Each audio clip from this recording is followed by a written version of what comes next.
Hey everybody, Shane here, Shoebox Legends. Thanks for tuning in for another episode. I'm going to do a couple of things in this video. First and foremost, I want to look at the contents of a wonderfully generous care package that came my way recently from Brent over at Brent Richards and Baseball Cards, who I'm sure you know here on YouTube. I'll leave a link below in the event that you somehow don't.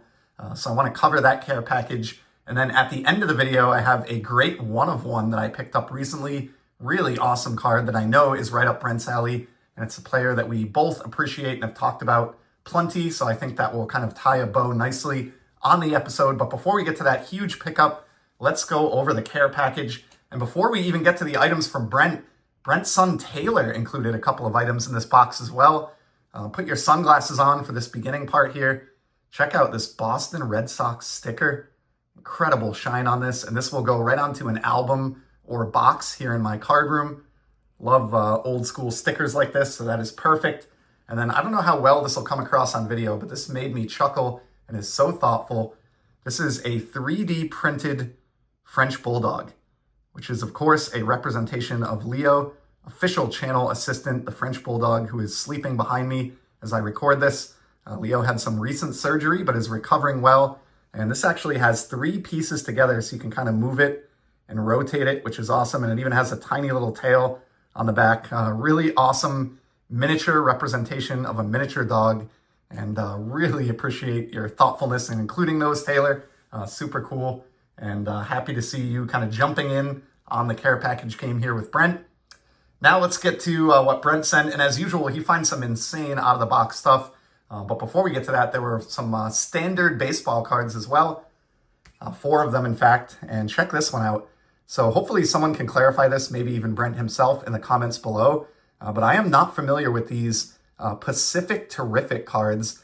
These were issued, it looks like in 1993 Stadium Club.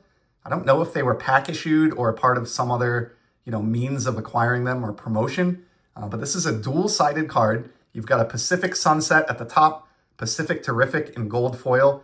And then you've got the great Will Clark, Will the Thrill, a player that I know both Brent and I appreciate. And then on the back side, also from the West Coast, hence the theme, Pacific Terrific, Mark McGwire. So great dual-sided Stadium Club card there. Would love to know some more info about that if Brent or others watching this are aware. Next up, another player that I know is right up both of our alleys, Cal Ripken Jr. And this one, along with another item that we'll see towards the end here, were a good excuse for me to dig out my 82 Topps Traded Ripken Jr. rookie card there. But check this score insert out. Pitcher perfect. So along the bottom, you have the big unit, Randy Johnson. You've got this gold foil, like film type design going on. And then Cal reading an Adventures of Superman comic book. Now, Brent knows that I love the collision between the hobbies of comic book collecting and sports card collecting. So this is a perfect card for that reason. We've got more comic book reading and then a shot of the big unit on the back here. Another card that I'm not really that familiar with. I shouldn't be surprised. Brent has a knack for just finding the coolest stuff that you don't see anywhere else. And we're going to see more of that as we get through this care package. Next up, here's a fun one. A draft pick card of Jacoby Ellsbury. Boston great, at least for a short time. This card came out in 2005. And around the mid-2000s to late 2000s, this guy was a huge prospect in the game. Broke into the league finally in 2007, helped the Red Sox win the World Series that fall. And I've talked with Brent before about his 2007 Topps Update super short print that I pulled out of a pack that very fall, which was one of the great pulls of my time in the hobby. And so Brent, I think, is remembering that and including this, which is awesome. Ellsbury, also the possessor of one of the great nicknames in baseball history. He stole a base in the World Series, and in doing so, earned everyone in America a free taco at Taco Bell. And for a short time after that, he was dubbed Jacoby Bellsbury, at least here in this region of the country. And that always stuck with me. I love that nickname.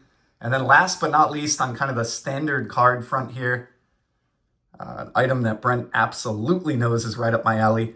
This is a 2015 Topps opening day, David Ortiz, Big Papi. But as you can see, based on this stamp here, this is a buyback from last year's advent calendar in 2024.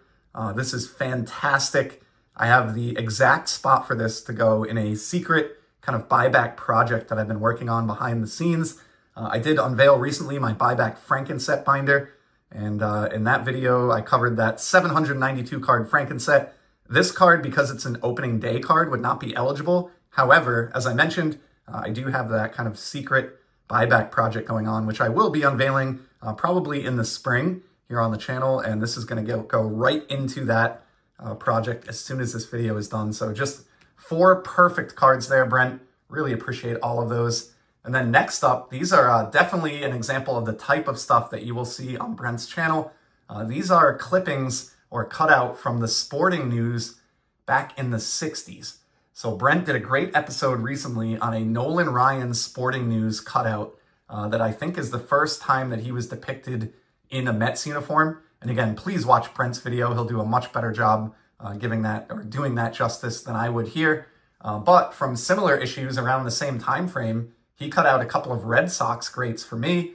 So this first one here is from the June 18th, 1966 issue of the Sporting News. How about Ted Williams, the Splendid Splinter? So in 1966, Ted Williams. Brent cut these out himself, I believe. He did a recent episode on how he does that cutting as well.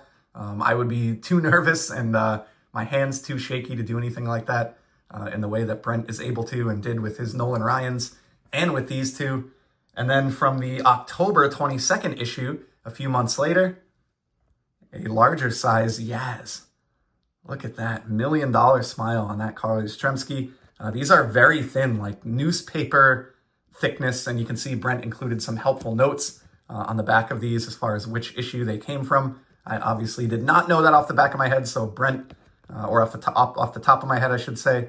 So I really appreciate the helpful hints, Brent, and these are just fantastic. I don't have anything like this in my Red Sox collection at all, but I'm honored to have those both, and I really appreciate you thinking of me with those. We'll put Yaz up in the background there, smiling Yaz. Next up, this is wild. I don't know where you found this either, but we've got a note here. The original match print photo for the included 89 Sportflix card. So this is, as noted, an 89 Sportflix Dwight Evans. Great player for the Red Sox who patrolled the outfield for many years.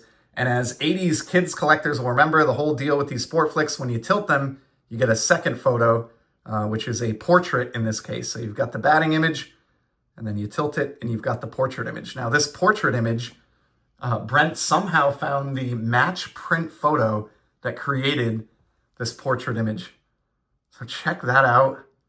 And he even included it in his custom Brent Richards baseball card slab and his new slab at that. So in the background here, we have this great Brent Richards custom buyback that he made me in the past. And we see his original flip that he would use back in the day. And he has redone it recently to this one here, which looks absolutely fantastic. Check out the texture in that flip. Job well done designing that, Brent. And great job by the folks at MagPro if they're the ones that printed that, but looks fantastic. And that is just such a unique item. How often do you run across the original photograph that was used to produce a baseball card that you had in childhood? That is, again, just the type of stuff that you will encounter all the time on Brent's channel. He is constantly like uncovering new rabbit holes, going off down different pathways in the hobby, and you never know what you're going to get in any video, which is one of the many reasons that I always tune in, and I consider Brent Richards and baseball cards can't miss YouTube content. I've watched every single video that he's ever made, and would highly encourage you to do the same. Speaking of which, he did a video on this recently, and I thought it was so good that I actually shouted it out with a post here on my own channel, and then he sent me one of these as well. So look at this. This is a booklet here from the Infinite Baseball Card set, and it's regarding Jimmy Bonner, or as he was known in Japan, Jimmy Bonna, B-O-N-N-A. And again, I'm going to leave a link to Brent's channel below, and I would recommend that you watch his video on this because he does a much better job than I'm going to here. But long story short, Cliff's Notes version, as we approach the 10-minute mark here, Jimmy has been recognized only recently as being the first black player in the Japanese professional baseball leagues.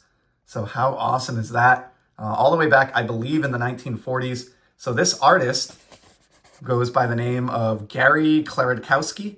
He did the research on this, put together this booklet with kind of a summary of Jimmy's career, which is fantastic. And then the cool part of this is at the back, there's a custom Jimmy Bonner baseball card that the artist created. How incredible is that?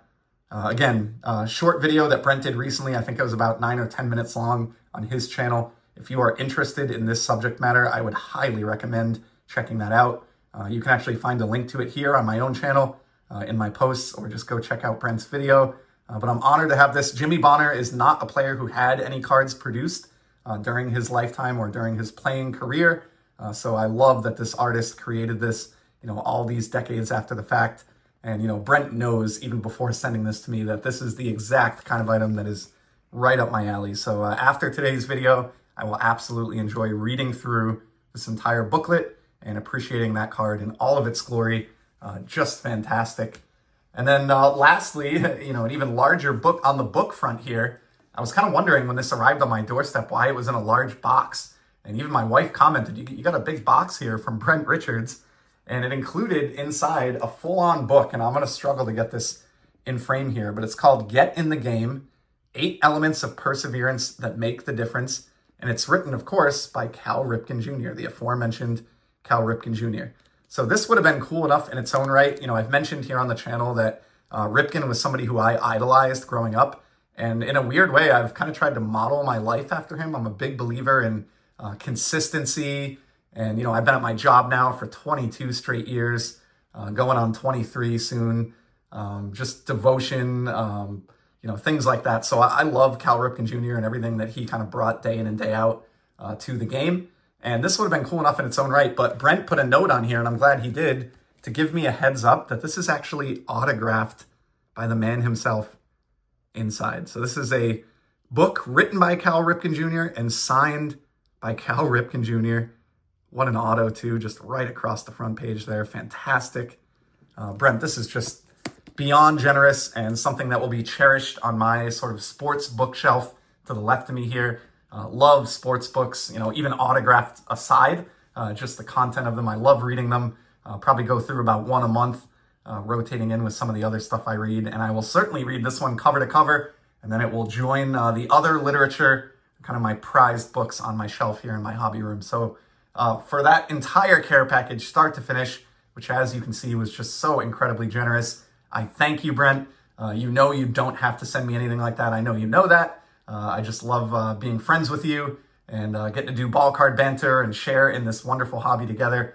But I certainly do appreciate everything that you took the time to pick out and send my way. And it's also evidence that you obviously know me quite well as a person and as a collector. And it's just so meaningful. So thank you, Brent. And thank you, Taylor, as well. And now I want to conclude the video with the one of one that I promised that I know will be right up Brent's alley. And this is a Nolan Ryan card. So Brent has one of the most eclectic and diverse Nolan Ryan collections that I am aware of. And I like collecting them as well, although I don't go nearly as deep as Brent. But I do have this card here, which is a prized card in my collection. This is 1990 Topps, card number 1. And it's the Archive Signature Series 1 of 1 autographed buyback. And this is the card that got me into the hobby over 35 years ago. And it might be my favorite overall card for that reason. So having the signed 1 of 1 from Archive Signature Series of this is just, as I said, kind of a centerpiece card in my collection. Now, when I've talked about Archive Signature Series in the past, I've mentioned that I really only stick to 2 sets just because they're incredibly nostalgic for me. The first being 1990 Topps, the other being 1992 Topps Kids. So you may be able to put together where this is going now, but recently this card surfaced on eBay and I knew I had to acquire it, ended up bringing it home. It just arrived through the authentication process, originally from the 1992 Topps Kids release, then stamped and autographed and reissued as part of the 2021 Archive Signature Series set. This is the Nolan Ryan Auto, and it is also, pardon the glare, a stamped 1 of 1. And as Brent would refer to, I would consider this a Noli Grail. That's his awesome term that he's coined for significant kind of stretch Nolan Ryan cards, and this is certainly one for me. Can't believe this ever even popped up. I know some of you probably think I'm crazy for paying an amount of money that would require eBay authentication for a Topps Kids card, but I absolutely adore this set. I have a whole wax box of it to my left here on my pack shelf. It came out at a time when I was 9 years old, the summer of '92, so it was just a home run for me in terms of the subject matter, the colorful cartoon backs, which remind me of the cards from the 60s, and for that reason, it has been the only other release that I have really pursued when it comes to these Archive Signature Series auto buybacks. And yeah, when the Nolan Ryan 1/1 surfaced, and I knew I would be able to pair it up with the 1990 Topps 1/1, I just had to make a play for it. So probably my two favorite Nolan Ryan autographs in my entire collection here. And as I said, just a perfect way to kind of complete the video and tie a bow on this incredibly thoughtful care package that Brent and Taylor sent my way. So that is going to be a wrap for today's video. Huge thank you to Brent, huge thank you to Taylor, and huge thank you to everybody else who stuck with me through 16 minutes of my rambling. I'll be back soon, as you know, and in the meantime, I hope everybody out there is enjoying the hobby. Take care.